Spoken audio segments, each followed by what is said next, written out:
Last 3 வீக்ஸா அம்மா வீட்டிலேருந்து இங்கே வந்தாங்கன்னு சொல்லிட்டு ஃபுல்லாக என்ஜாய் பண்ணி முடிச்சாச்சு. And now back to routine. Groceries எதுவுமே வீட்டில் இல்லை, அதனால் ரீஸ்டாக் பண்ணலான்னு சொல்லிட்டு கடைக்கு போகிறதுக்கு சுத்தமாக டைம் கிடையாது. ஸோ ஜெப்டோவில் தான் ஆர்டர் பண்ணி எல்லாத்தையும் ரீஸ்டாக் பண்ணிட்டு இருந்தேன்.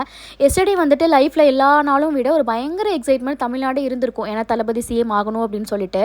எனக்கு ஓட் ஐடியும் கிடையாது, நான் ஓட்டும் போடல, அது வேறு விஷயம். பட் இருந்தாலும் பாலிடிக்ஸ் பற்றி ஜீரோ நாலேஜ்னாலும் தளபதி சிஎம் ஆனால் நல்லாயிருக்கும் அப்படின்னு சொல்லிட்டு நானும் ஆசைலாம் பட்டேன். ப்ரேயர்லாம் கூட பண்ண தான் செஞ்சேன். அண்ட் எல்லாரும் ஆசைப்பட்ட மாதிரி தளபதி வந்துட்டு எலெக்ஷனில் வந்து வின்னும் பண்ணிட்டாரு. ஓட்டு போட வேண்டியது நம்மளோட கடமை, அதை நம்ம பண்ணி முடிச்சிட்டோம். சிஎம் ஆனவங்களோட கடமை என்னன்னா மக்களுக்கு என்ன தேவையோ அதை பார்த்து பண்ணுறது தான் அவங்களோட கடமை. கண்டிப்பாக அவங்க அதை பண்ணுவாங்க அப்படின்ட்டு ஒரு நம்பிக்கை இருக்குது.